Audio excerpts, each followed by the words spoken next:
Do, Re, Mi. If you can read this, thank Guido d'Arezzo by Susan L. Roth.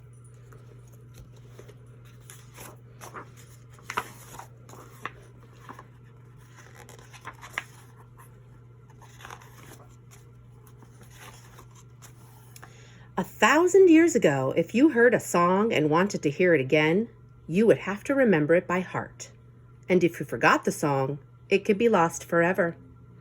1,000 years ago, no one could write down even a single note of music. There were no notes, there were no staffs, no clefs, no sharps, no flats.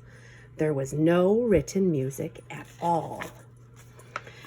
1,000 years ago, in a small city in Tuscany, Guido d'Arezzo learned to sing by rote, like all the other children in the choir.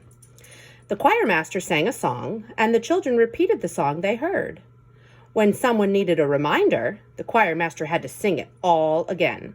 There was no way to read the sounds of a song, like words in a book, because only the words of a song could be written. Words alone are not enough to keep a song alive forever.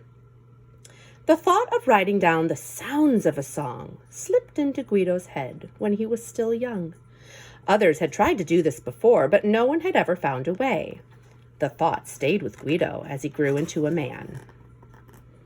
Sometimes Guido tried to explain how easy it would be to learn to sing if only music could be read instead of memorized. "What's wrong with memorizing?" asked Guido's teacher. "This is the way my father taught me to sing." "Maybe it's not the only way," said Guido. "Nonsense," said Guido's teacher. "All day long I teach children to memorize their songs. What would I do all day if children could learn songs without me? Everything would change." The musicians of Arezzo were not ready for change, but Guido was ready. He said goodbye to his friends and went to live with the Benedictine monks in Pomposa. Again, Guido tried to explain how easy it would be if only music could be read like words in a book. "We already know how to sing," said the monks in Pomposa. "We love our music the way it is." Brother Michael stood right next to Guido. He was the only monk who was really listening. "So I could make up a song and write it down," he said, "and you could read it and sing it before you heard it? It would be like a book. Anyone could sing if the music could be written down. Think of that." "Exactly," said Guido.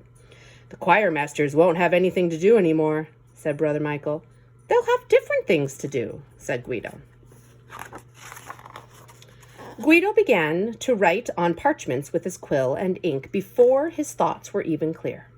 Sometimes he tried to explain what he had written to Brother Michael.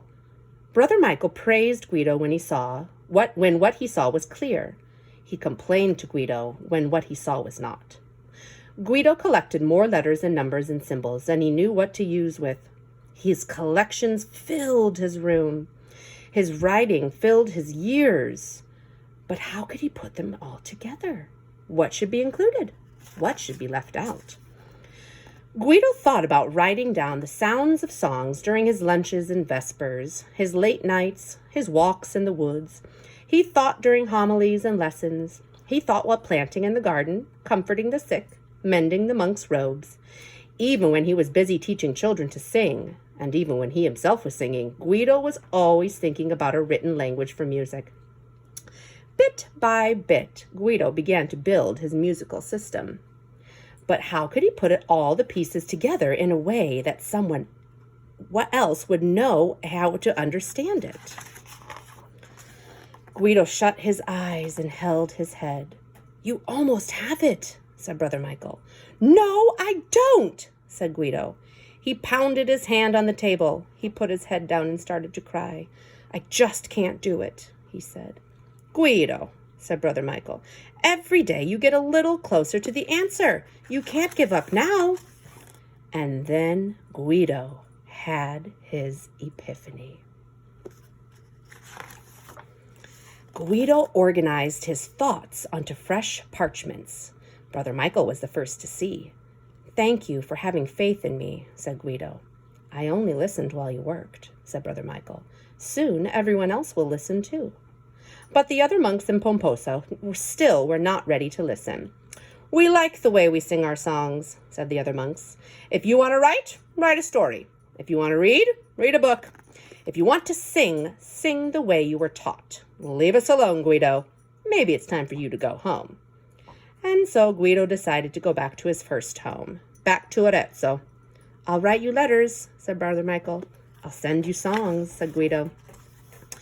Guido sang his way back to Arezzo. "Guido's back," said his old friends. Everyone had missed him. "Welcome home, Guido," said Teodaldo, the new bishop. Teodaldo asked Guido to become the master of the children's choir. "I'll do it," said Guido, "and I'll teach the children to read music. They will prove to everyone that it is possible." "Say that again," said Teodaldo. "What in the world are you talking about?" "Look," said Guido. He held out his hands. "Pretend my fingers are lines. Don't look at my thumb. What do you see in between my fingers?" "Nothing but empty spaces," said Teodaldo. "Right," said Guido. "There are lines and spaces. Pitches go in order, from low to high. Each pitch has its place, either on a line or a space. These are the pieces of the puzzle." "Go on," said Teodaldo. Everyone was listening now. "Go on," said the others. They had begun to understand at last. Guido took a parchment out of his bag. "Here is a song you cannot know," he said, "because I only just composed it. I've written it down.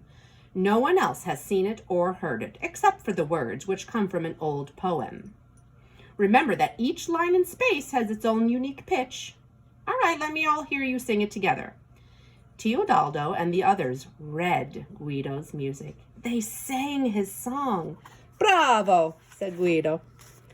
"Bravo, Guido," they said. Guido did teach the children to sing in the choir, to read music.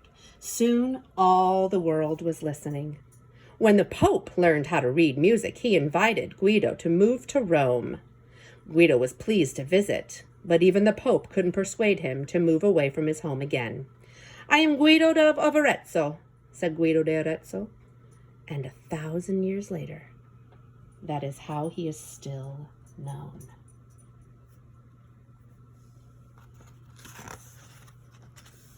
This is Guido's Do Re Mi. And this is the nowadays Do Re Mi. The